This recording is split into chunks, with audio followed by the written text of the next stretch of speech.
Kwa namna moja ama kwa upande mmoja na mwingine, kwa upande wa Simba pamoja na Yanga hivi sasa kumekuwa na lawama nyingi sana.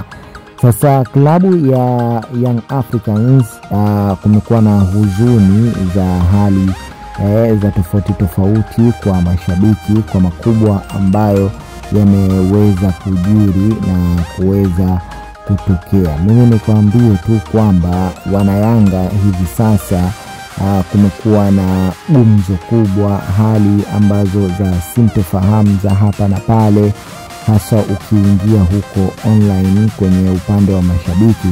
Wamekuwa wakitoa lawama nyingi sana kiasi ambacho hizi zimekuwa kama zikiwakatisha tamaa na kuwavunja moyo baadhi ya wachezaji. Mimi nikukaribishe kwa mara nyingine tena. Kama bado hujajiunga nasi, hakikisha ya kwamba unajiunga nasi ili usipitwe na kuachwa na habari mbalimbali zinazojiri kila siku. Naam, kwa upande mzima wa mchezaji kuwa na hali nzuri anapokuwa uwanjani inabebwa na jopo kubwa la mashabiki. Nazungumza haya nikiwa na maana hii.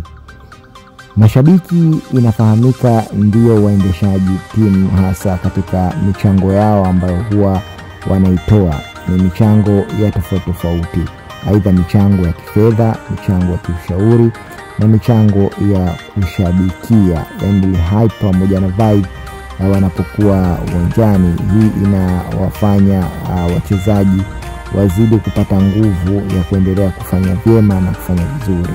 Sasa kumeibuka na kasumba ya baadhi ya mashabiki wa Yanga kuweza kuwasema baadhi ya wachezaji kipindi hiki hapa cha michuano mbalimbali ya hapa nyumbani Tanzania na Afrika, hasa baadhi ya kule forward line ama strikers wa Yanga ambao watu wengi wamekuwa pia wakikumbushia enzi za Fiston Mayele, ambaye inakumbukwa pia alikuwa ni mchezaji wa klabu ni hapo Yanga na alikuwa akifanya vyema zaidi. Sasa nikumbuka kwamba duniani sasa hivi kuna shida kubwa sana ya strikers, sio tu kwa Yanga bali ni timu nyingi duniani. Siku hizi kumekuwa na kasumba ya strikers kuwa adimu sana, na ndio maana timu nyingi zimekuwa zikitafuta strikers wa kufanya vyema.